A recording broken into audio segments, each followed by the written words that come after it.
The guy who does my electrical work has spent the last 2 days wiring downstairs.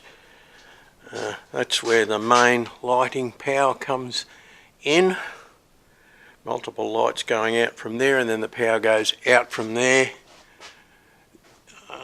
over the top and out to the rest of the downstairs garaging underneath the house. And this is also where the power comes in, goes off to other power points, and then there's another run of wire that he's put in which goes out across the top, and there's a power point inside that pole, and another one over there, and then the power wire goes across the top for the lights and the power and down to the trophy room.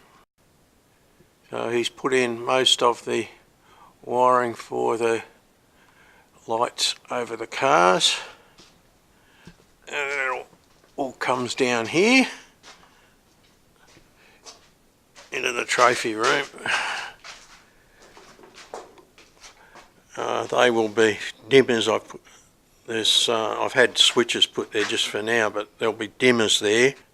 Things are a bit back to front in my life as far as this trophy room's concerned at the moment. With us living in the shed, instead of my fiberglassing work being over there, I'm doing it here in what will be my trophy room.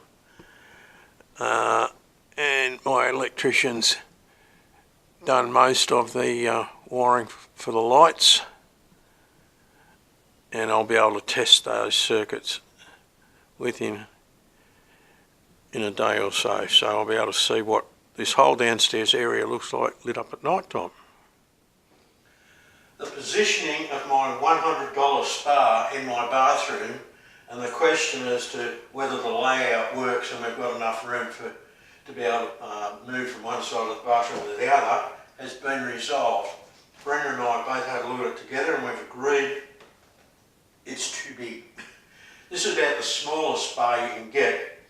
The difficulty with spas is that they have to have thick sides to allow the ducting work to go up. So a normal bath might be 50mm wide between the inside and the outer, and spa bars will always be larger to allow for that pipe work around the outside. So much as I wanted to be able to sit in a bath and have hot water pulsing over me when I'm tired at the end of the day and looking out at the end of the window, it's not going to happen. We've had a look at a stack of bars online, and we're going to have to go with something that's not a spa. So the casters have to go back on the spa, and it's got to go out. That had to happen anyway so I could do the floor, but it won't be coming back in.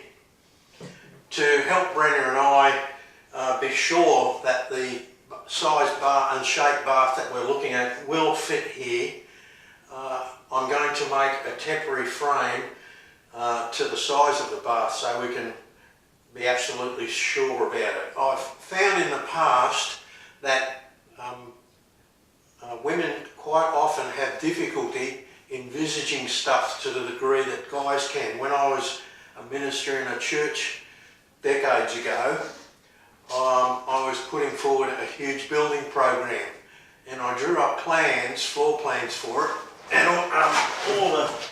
all the males could understand it, but there were a few ladies who said, I can't really envisage how that's going to be. So what I did was I made a scale model of the new building just out of plywood with a roof that could come off, and then they could sort of see and walk through it with their fingers and envisage it. So not all women are like that, but I think a lot are. So I'm going to make a frame there so both Brenda and I can be absolutely sure that the bath that we're going to spend more than $100 on will definitely fit. One thing I just want to make clear is that my wife and I have a relationship where we enjoy a bit of banter and taking the mickey out of one another. That's no disrespect to either of us, and I would never be disloyal to my wife by criticising her. So some of the things I say It's just my sense of humour. If you think it's more than that, you don't know me as well as you think you do. She is the whole reason for this build. The spa bath is gone, and I've put a frame in here, which is on the outside, the size of one of the two baths that we're looking at.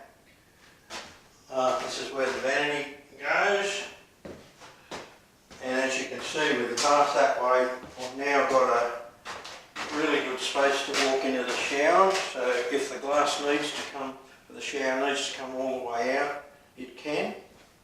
But you've got a good size entryway. We want to put towel racks there, so that's good. Going to have to move the taps, but that's okay. Water drain's in the right place, and we just put a short plug across underneath the bath. You might think that, well, you know, it's a pain in the neck having to change this stuff around, but one of the advantages of building your own home is you can adjust all these details to get the best result for yourself as you go. If this was a project home, or we had a build drawing, it would have all been signed off and away it would have gone. But because we haven't got the bath, we haven't got the vanities, we can make adjustments here and get the best setup and avoid problems and compromises if everything had been locked in. So personally, I don't mind swapping this stuff around and changing things to get the best result. Now we've got all this mapped out, I can go ahead and put the floor in, because that's the job I want to get to.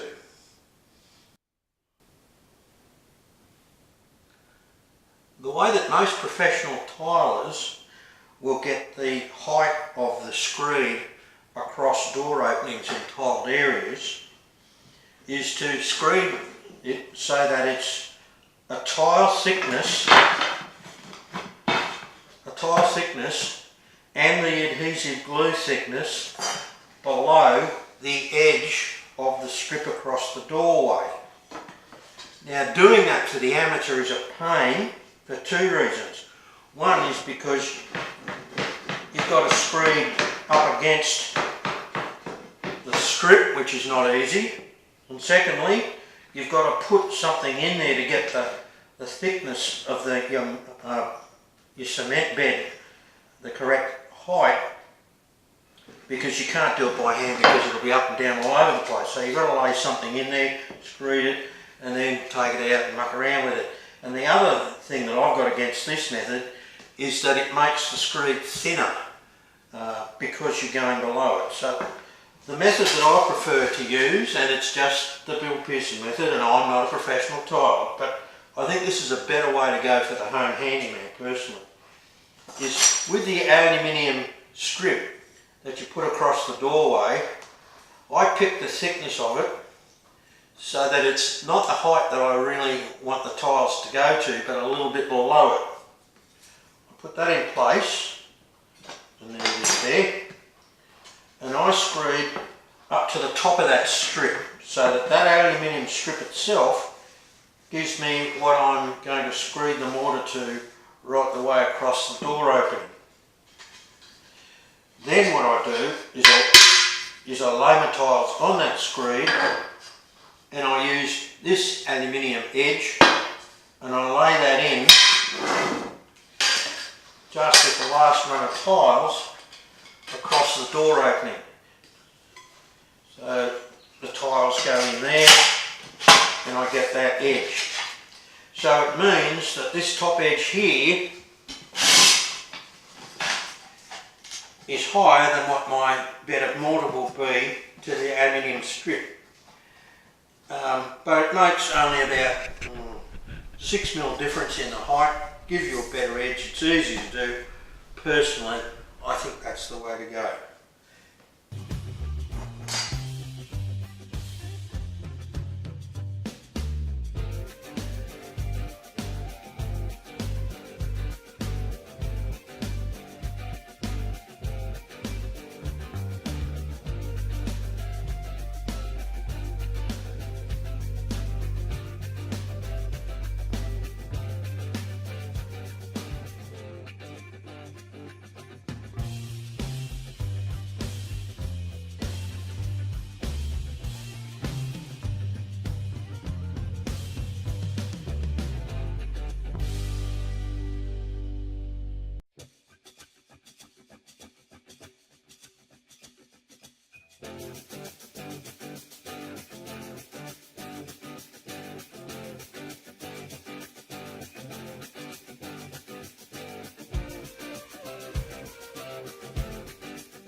A very common mistake that amateur tilers make, and this could well include me, because that's all I am, is they don't lay out their tiles properly.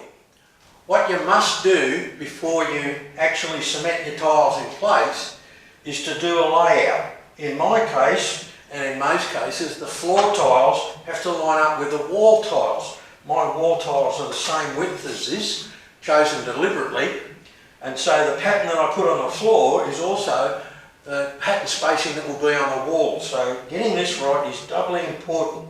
So I've laid out a row of tiles that way and a row of tiles that way to see how I go for the lengths. Apart from going to your walls and like if you had an odd length across that wall, you'd obviously halve that length and put maybe half a tile that end and half a tile the other. You don't want that tile hard up against the wall and the other one an off cut. You want to put the tiles in the middle. But the other thing you have to do